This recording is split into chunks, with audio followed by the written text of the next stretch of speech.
자, 이재명 대통령 일 잘하는 이야기도 해야죠. 이재명 대통령, 복지 신청주의 잔인하다.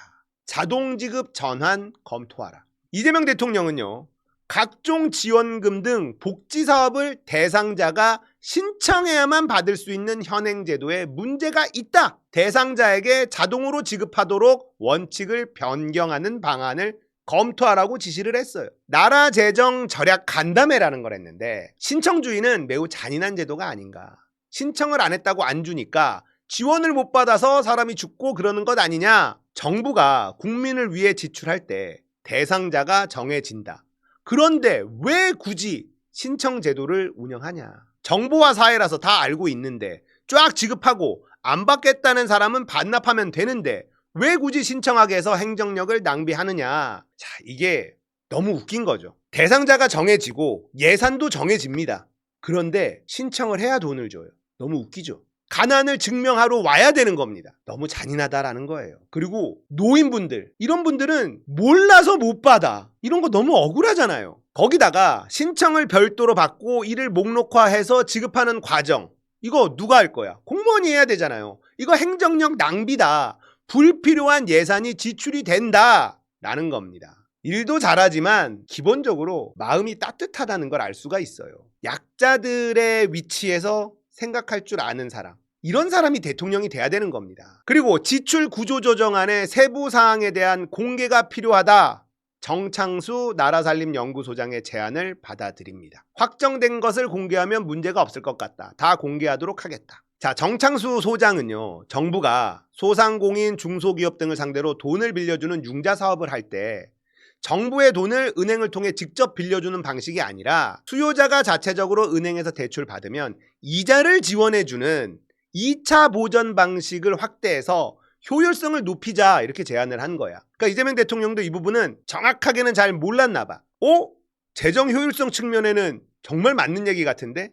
자, 정부가 소상공인하고 중소기업에 뭔가 대출 정책을 쓴다라고 하면 그 대출 덩어리를 정부 돈으로 하려면 큰 돈이 들어가잖아요. 그게 아니라 수요자가 은행에서 대출 받고 이자만 보전을 좀 해줘. 그러면 적은 돈으로 훨씬 더 많은 사람들을 도와줄 수 있지 않느냐라는 거예요. 재정 효율성 측면에서 정말 맞는 얘기 같다. 자, 이렇게 일이 따박따박 전진을 한다. 일이 해결이 된다라는 걸 느낄 수가 있죠. 그리고 다음 단계로 공공기관 통폐합도 좀 해야 할 것 같다. 너무 많아서 숫자를 못 세겠다. 자, 이러면 낙하산들, 내 꿀단지가 사라지는구나.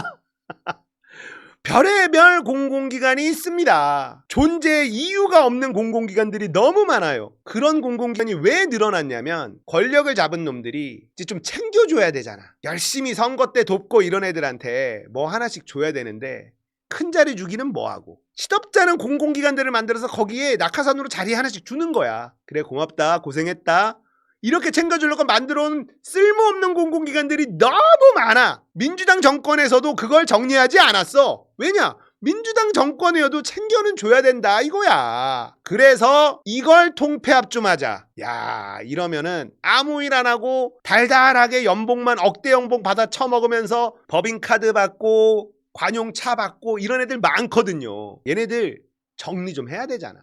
이걸 하겠대. 이거는 아무도 비판을 못합니다. 너무 잘하죠. 거기다가 친일파 재산 1,500억 환수해라. 1,500억밖에 환수 못하는 게 너무 짜증나지만 이거라도 빨리 하자. 자산 가치가 수천억으로 추정되는 국가보훈부 소유 88 골프장 매각하는 방안. 지자체가 묵혀둔 잉여금을 농협에 맡기는데 지나치게 낮은 이자를 받는 문제 개선하라. 지자체가 잉여금이 있어서 농협에 맡기면 이자를 조금밖에 안 준대.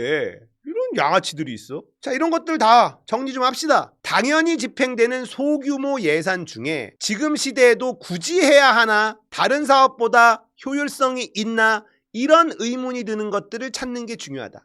의무 지출이 있거든요. 이건 정해진 꿀단지야. 근데 이거 좀 다시 들여다봅시다. 시대가 많이 바뀌었는데 불필요한 것들이 있거든. 미치는 거예요. 공무원들은 미치는 겁니다. 저 꿀단지 예산 지금 쓸모도 없어서 그냥 쌈짓돈 같은 예산들이 많다고. 무슨 말인지 알겠죠? 의무 지출로 고정돼 있어. 20년 전에, 30년 전에. 근데 그게 계속 있는 거야. 그냥 타성에 젖어서 아무도 안 건드려. 이건 의무지출이니까 무조건이야 해놓은 것 중에 세상 바뀌어서 이제 쓸모가 없는 것들도 있단 말이죠. 그러면 그런 데는 어떻게 되겠어? 공무원들이 자기 쌈짓돈처럼 쓰는 거예요. 그걸 써야 또 예산이 들어오니까. 그거 줄이면 얼마나 될까? 꽤 많을걸요. 이재명 대통령 일 진짜 잘합니다. KTX SRT 통합 검토 작업 착수! 박수! 야, 박근혜 때 이거를 괜히 찢어가지고 민영하고 싶어가지고 엉덩이 들썩들썩 하다가 알짜배기 노선만 SRT로 싹 뽑아 먹었지. 이것 때문에 KTX만 적자폭이 커지고 KTX 적자폭이 계속 커지면 결국 뭐야? 민영화 합시다. 이 얘기를 하고 싶어서 이 짓을 한 거거든. 근데 이걸 다시 통합한다. 들어온다는 겁니다. 이거 기다렸거든. 전교조 출신의 교육부 장관, 민변 출신의 여가부 장관, 국가교육위원장의 조국 딸을 감쌌던 전 부산대 총장. 여러분, 이건 뭐예요? 조국 사면, 최강욱 사면, 윤미향 사면 이어지는 전교조 출신 교육부 장관, 민변 출신 여가부 장관, 조국 딸 옹호했던 부산대 총장을 국가교육위원장에 딱 앉혀버립니다. 물러설 생각이 없다는 거예요. 최근에 지지율 좀 떨어지거든요. 상관없다는 거예요. 그 지지율 금방 다시 올라갑니다. 이재명 대통령은 여론의 공격, 국힘의 공격, 기득권의 공격 무섭지 않다는 겁니다. 각오하고 싸우겠다. 얘네들의 입장에서는 이건 선전포고처럼 보일 거예요. 근데 이렇게 계속 가잖아요. 얘네들 꼬리 내립니다. 이렇게 해야 되는 거예요. 장관급 국가교육위원장의 차정인 부산대 법학전문대학원 교수를 내정했는데 이 차정인 내정자는요, 이재명 대통령의 사법연수원 동기입니다. 자, 부산대 총장이던 2022년 조국 대표의 딸 조민 의전원 입학이 취소된 일을 언급하면서 학생을 지키지 못했다, 이런 얘기를 했죠. 그리고 이분이 올해 부산교육감 보궐선거에 출마했을 때 한 발언, 당시 수사가 정치검찰의 표적수사임은 부정할 수 없는 사실이다, 이렇게 얘기한 사람을 장관급 국가교육위원장에 딱 내정을 시켜버렸다라는 거예요. 교육부 장관 최교진, 박정희 기일을 탕탕절, 이분의 역사의식 합격! 최교진 지명자 현직 교육감 시절 2019년 10월 26일에 SNS에다가 오늘을 탕탕절이라 부르기도 한다지요. 안중근 의사가 이토 히로부미를 하얼빈 역에서 쏜 날이고 김재규가 독재자 박정희 대통령을 살해한 날이기도 하다. 시원합니다. 이런 양반을 교육부 장관에 임명할 거야 한 거예요. 지금 이재명 대통령이 어떤 심정인지 이제 감 잡히시죠? 2019년 조국 사태 때에는 조국 전 대표를 옹호하는 글을 올리기도 했고, 야, 이러면 지금 조국 사면 안 된다고 했었던 하바리 유튜버들 어떻게 하냐? 이재명 대통령은 지금 계속해서 조국 사면, 조국 옹호한 사람들 계속 등용하고 있어. 조국이 이재명의 적이라며. 이재명 대통령은 그렇게 생각 안 하는 것 같은데?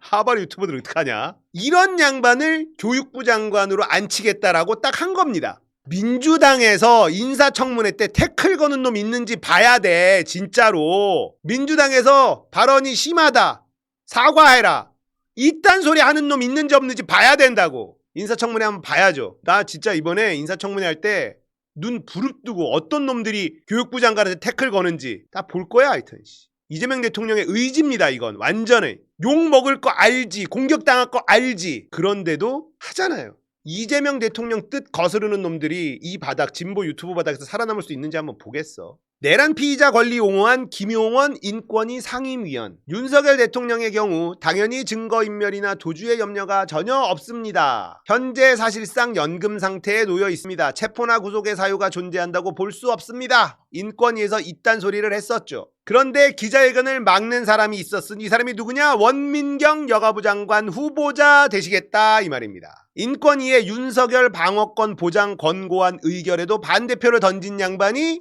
이분이에요. 김용원 위원님 사과하십시오. 국민들과 박정훈 대령에게 사과하십시오. 기자회견하고 있는데 기자회견을 가로막고 막 뒤에서 얘기를 합니다. 기자회견문을 낭독하고 라고 하니까 이 기자회견문은 낭독하셔서는 안 됩니다. 박정훈 대령에 대한 사과가 먼저입니다.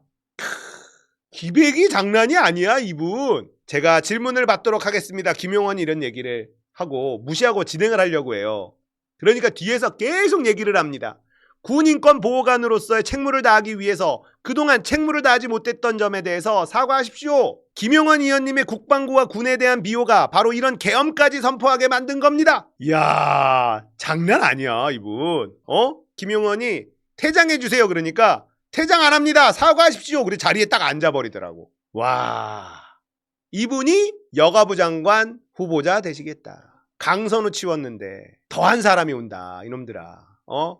와, 이분 이제 민변 출신이고 이런 분이에요. 더 센 분이죠. 이재명 대통령이 고심 끝에 선발한 사람들입니다. 어마무시한 사람들이 이제 인사청문회를 대기하고 있다. 민주당 내에서도 거부감을 가질 만한 그런 인물들을 포진시켜버렸어요. 민주당 내 수박들은 교육부 장관 너무 센데? 이런 생각을 가질 법한 사람이잖아요. 자, 전교조하면 빨갱이 교육시킨다고 이 찍들은 거풀 무는 뭐 이런 거잖아요. 근데 이게 이재명 대통령의 의지라는 겁니다. 뒷걸음질을 칠 생각이 1도 없다. 공격할 테면 해봐라. 이거거든요. 민주당을 감시해야 됩니다. 지금부터는 민주당을 감시해야 돼요. 이재명 대통령의 저 인선에 태클 거는 놈들 분명히 나오지 않을까 저는 강하게 우려하고 있습니다. 저는 이런 대통령을 기다렸어요. 지금 정청래 당대표 눈치 안 보고 쫙쫙 지르잖아요. 저런 당대표를 기다렸어.